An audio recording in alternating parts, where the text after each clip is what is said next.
Hello student, अपने YouTube channel जेसीडी classes में आपका स्वागत है। आज की इस वीडियो पर लेकर के आ चुके हैं लेखक परिचय, जो कि महावीर प्रसाद द्विवेदी जी का लेखक परिचय है। यह 4 नंबर का क्वेश्चन आता है। कितने अंक का प्यारे बच्चों? 4 अंक का। ठीक, यानी 4 नंबर का क्वेश्चन आता है, जिसमें पूछा जाता है महावीर प्रसाद जी की रचनाएं। कम से कम 2 रचनाएं पूछी जाती हैं। भाषा, शैली और साहित्य में क्या स्थान है। तो ये सारी चीज़ें ही पूछी जाती हैं आपके पेपर में, और यह सारी चीज़ें मैं बहुत ही सरल तरीके से आपको इस वीडियो पर बताने वाला हूं, और वीडियो के लास्ट तक बने रहेंगे तो आपको पूरा याद भी हो जाएगा। यानी वीडियो के साथ साथ मैं पूरा याद भी कराने वाला हूं, तो वीडियो के लास्ट तक बने रहना। और चैनल को जिन्होंने अभी तक सब्सक्राइब नहीं किया यार, सबसे पहले चैनल को सब्सक्राइब कर लो, बेल आइकन को प्रेस कर लो, और इस वीडियो को जितना हो सके अपने दोस्तों में शेयर करो, क्योंकि ऐसा वीडियो आपको कहीं पास भी नहीं मिलने वाला है। और हाँ, एक बार मैं पूरा याद करा दूंगा यदि आप वीडियो के लास्ट तक बने रहते हैं तो। ठीक, और ऐसी ही वीडियो हमारे चैनल पर कई अपलोडेड हैं, जा करके देखिए। ठीक ना। तो यहाँ पास आप देख सकते हैं रचनाएं महावीर प्रसाद जी की। तो क्या क्या लिखना है? सरस्वती, एक ये रचनाएं हैं, सरस्वती हो गया। ठीक ना। और नाट्य शास्त्र। ठीक, फिर ये याद नहीं होता है तो आप लिख सकते हैं मेघदूत।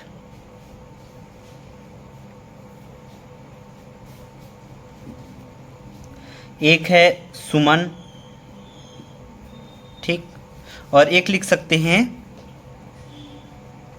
स्वाधीनता। क्या? स्वाधीनता। तो इस तरीके से आपको यहाँ पास मैंने 5 रचनाएं बताई हैं। किसके? महावीर प्रसाद द्विवेदी जी की। जो भी आपको याद होता है उसको आप याद कर सकते हैं। ठीक,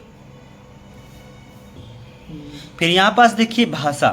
भाषा में आपको क्या लिखना है कि द्विवेदी जी की भाषा का पूरा अधिकार था। क्या था?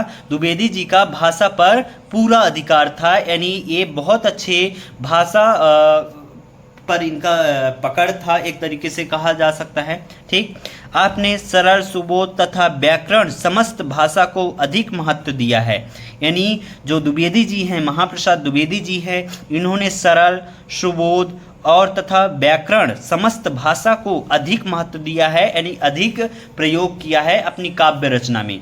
आपने विषय के अनुरूप भाषा का प्रयोग किया है। जो द्विवेदी जी है, इन्होंने विषय के अनुरूप, यानी जैसे साहित्य की रचना की है उस तरीके से इन्होंने भाषा का प्रयोग किया है। अलग अलग साहित्य में अलग अलग भाषा का प्रयोग इन्होंने किया है। लोकोक्ति एवं मुहावरों का आपने स्वाभाविक प्रयोग किया है। तो जो महावीर प्रसाद जी की रचनाएं हैं उसमें लोकोक्ति और मुहावरों का बहुत ही अच्छा प्रयोग किया गया है।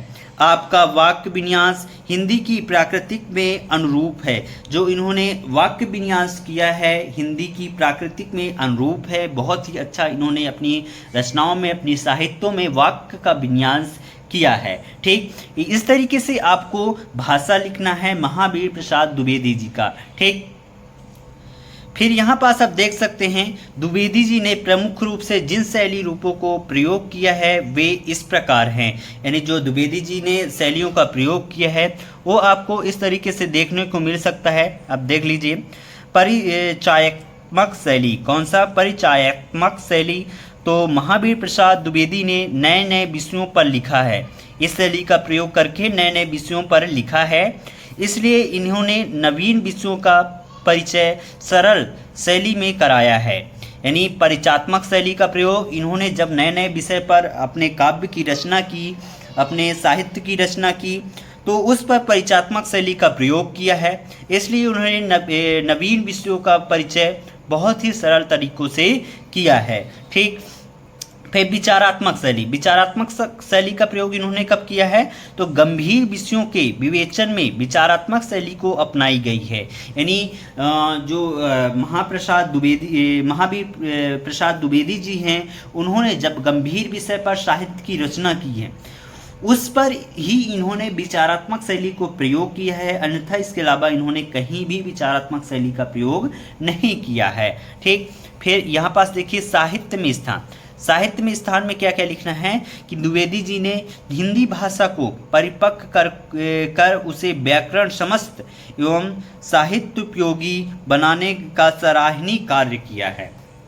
यानी जो द्विवेदी जी हैं उन्होंने हिंदी भाषा को परिपक्व किया है, परिपक्व करके उसे व्याकरण समस्त यानी व्याकरण के अनुसार बनाया है और एवं साहित्य उपयोगी साहित्य में उपयोग लायक बनाने का सराहनीय कार्य किया है। यानी साहित्य में उपयोग लायक हिंदी भाषा को इन्होंने अच्छा प्रयोग किया है, अच्छा बनाया है और इस पर इन्होंने ये जो दो कार्य किए हैं इस पर इनका सराहनीय कार्य किया है, यानी बहुत ही अच्छा कार्य किया है। हिंदी साहित्य आपका चिरकाल तक ऋणी रहेगा, यानी जो हिंदी का साहित्य है वो इनके काम को लेकर के चिरकाल तक ऋणी रहेगा, यानी कर्जदार रहेगा, यानी युगांतर तक यानी बहुत आगे समय तक इनका कर्जदार रहेगा।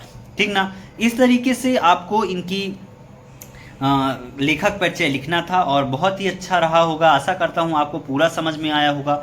इसी प्रकार आपको यदि लेखक परिचय और चाहिए तो जा करके प्लेलिस्ट हिंदी व्याकरण का अलग से बना हुआ है, कवि परिचय और लेखक परिचय का अलग से बना हुआ है, जा करके देखिए और अच्छे से तैयार कीजिए। मिलते हैं अगले वीडियो पर, तब तक के लिए जय हिंद जय भारत।